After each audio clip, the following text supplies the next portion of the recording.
ఈరోజు మీ ప్రగతి భవన్లో గతంలో మీరు మీ అయ్యా సీఎంగా ఉన్నప్పుడు ప్రగతి భవన్లో కుక్క చనిపోతే దానికి కారణమైనటువంటి ఒక డాక్టర్ని కూడా ఈరోజు అరెస్ట్ చేసినటువంటి దొంగలు కల్వకుంట్ల కాలకేయులు మీరు కదా.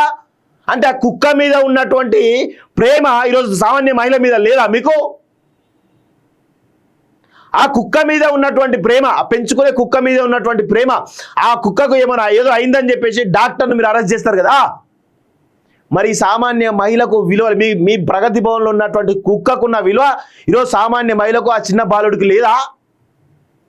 ఈరోజు మేము అడుగుతా ఉన్నాం, దాని సమాధానం చెప్పు కేటీఆర్. ఏం బతుకులరా మీవి? నాకు అర్థం కాదు. మీదో బతుకులు మీదో కథరా? ఒక నరరూప హంతకుడికి సపోర్ట్ చేస్తారా?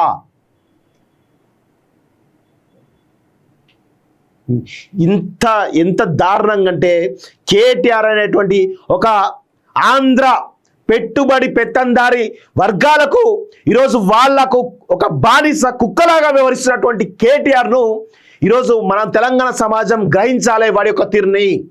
ఎస్, ఆంధ్ర పెట్టుబడి పెత్తందారి వర్గానికి బానిస కుక్క కేటీఆర్ అని చెప్పేసి నేను అంటా ఉన్నాను, బరాబర్ అంటా ఉన్నాను. ఎవరికి ఏదైనా ఆ సత్యం రామలింగరాజు కొడుకులకు ఏమైనా ఈయనకు నొప్పే, ఆ సినిమా ఇండస్ట్రీలో ఉన్న హీరో హీరోయిన్లకు ఏ చిన్నదైనా నొప్పే. వీనికి ఏదో అయిందన్నట్టుగా శివమూగుతాడు. అంటే ప్రతి దాన్ని కూడా రాజకీయ కోణంలో తీసుకురావడానికి ప్రయత్నం చేస్తాడు కేటీఆర్ అనేటువంటి కల్వకుంట్ల కాలకేయుడు. మనం దీనిపైన అందరం కూడా గుర్తుపెట్టుకోవాల్సిన అవసరం అయితే ఉంది మిత్రులారా.